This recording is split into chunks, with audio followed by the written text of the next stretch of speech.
अस्सलाम वालेकुम एवरीवन, कैसे हैं आप सब लोग। उम्मीद करती हूँ आप सब खैरियत से होंगे। Welcome to my channel. आज मैं आप सबके लिए लेके आई इमली और आलू बुखारे की शरबत की रेसिपी, जिसको बनाना बेहद आसान है। इसके लिए मैंने इमली और आलू बुखारा लिया है, जिसको मैंने अच्छे तरीके से पहले वॉश कर लिया था। अब इसको एक बाउल में ट्रांसफ़र कर दिया है। अब मैं इसमें तकरीबन 1 गिलास पानी डालकर इसको 2 से 3 घंटे के लिए भिगो के रख दूंगी, ताकि ये बहुत अच्छे तरीके से सॉफ्ट हो जाए। ये देखें 2 से 3 घंटे हो चुके हैं। अब मैं हाथों की मदद से इसको हल्का हल्का सा मसल लूंगी। अब मैं एक पैन लूंगी, उसमें ये सारा इमली आलू बुखारा पानी के साथ ही मैं इसमें ऐड कर दूंगी और तकरीबन 10 मिनट के लिए इसको मीडियम फ्लेम पर पका लूंगी। मीडियम फ्लेम पर पकाने से ये होगा कि इसका ये जो इमली और आलू बुखारे का जो गोदा है वो अच्छे तरीके से गुठली से अलग हो जाएगा और कोई भी चीज़ हमारी वेस्ट नहीं होगी। आप हस्बे ज़रूरत इसमें पानी और भी ऐड कर सकते हैं। ये देखें आलू बुखारा हमारा साइज़ में डबल हो चुका है। इसका मतलब ये है कि अच्छे तरीके से पक चुका है। अब ये इसका जो पल्प है वो गुठलियों से अलग हो जाएगा।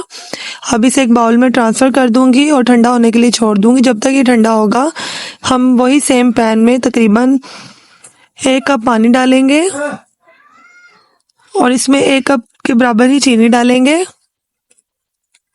अब हम इसको चूल्हे पर रखेंगे और इसका शीरा तैयार करेंगे। शीरा तैयार करने के लिए इसको ज़्यादा पकाने की ज़रूरत नहीं है, बस चीनी घुल जाए और थोड़ी सी 5 मिनट के लिए इसको पकाएंगे बस। और उसके बाद ये देखें हमारा मिक्सचर ठंडा हो चुका है। मैंने इसकी गुठलियाँ सारी निकाल ली हैं। अब हम इसे ऐसे भी छान सकते हैं, लेकिन मैं इसे ब्लेंडर में डाल के स्मूथ सा इसका पेस्ट बना लूँगी, ताकि हमारी कोई भी चीज़ वेस्ट ना हो। ये देखे मैंने इसका पेस्ट बना लिया। देखे कितना स्मूथ पेस्ट बना है। मैं इस छन्नी की मदद से इसको छान लूंगी, ताकि कोई अगर मोटी चीज़ रह गई है तो वो निकल जाए। आप अगर ये नहीं छान रहा तो आप हस्बे ज़रूरत पानी भी डाल सकते हैं, क्योंकि ये काफ़ी गाढ़ा है।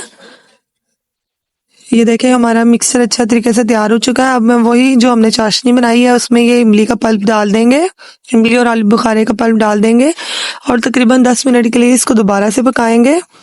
इसमें मैं ½ टी स्पून के जितना काला नमक डालूंगी। काला नमक डालने से बहुत ही अच्छा सा फ्लेवर आता है।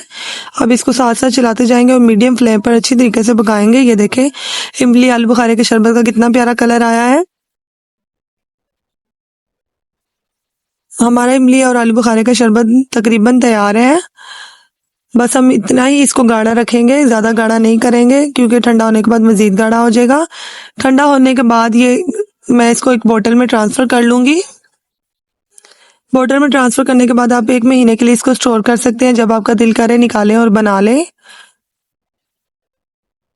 अब मैं आपको बना कर दिखाती हूँ। मैंने एक गिलास लिया जिसमें 2 स्लाइस लेमन के डाले हैं। आप चाहें तो उसमें पुदीना वगैरह भी डाल सकते हैं। अब इसमें मैं थोड़ा सा इमली और आलू बुखारे का जो मैंने शरबत बनाया है वो डालूंगी, आइस क्यूब्स डालूंगी और साथ ही इसमें मैं पानी शामिल कर दूंगी। हमारा इमली और आलू बुखारे का शरबत बिल्कुल बन के तैयार है। आप चाहें तो इसमें तुख्म लंगा वगैरह भी ऐड कर सकते हैं। ये गर्मियों के लिए बहुत ही रिफ्रेशिंग है, बड़ी दानी वाली है, तो ये हमारे मैदे को रिफ्रेशमेंट देगा, हमारे मैदे की जलन को दूर करेगा। उम्मीद करती हूँ मेरी वीडियो अच्छी लगी होगी। अल्लाह हाफिज़।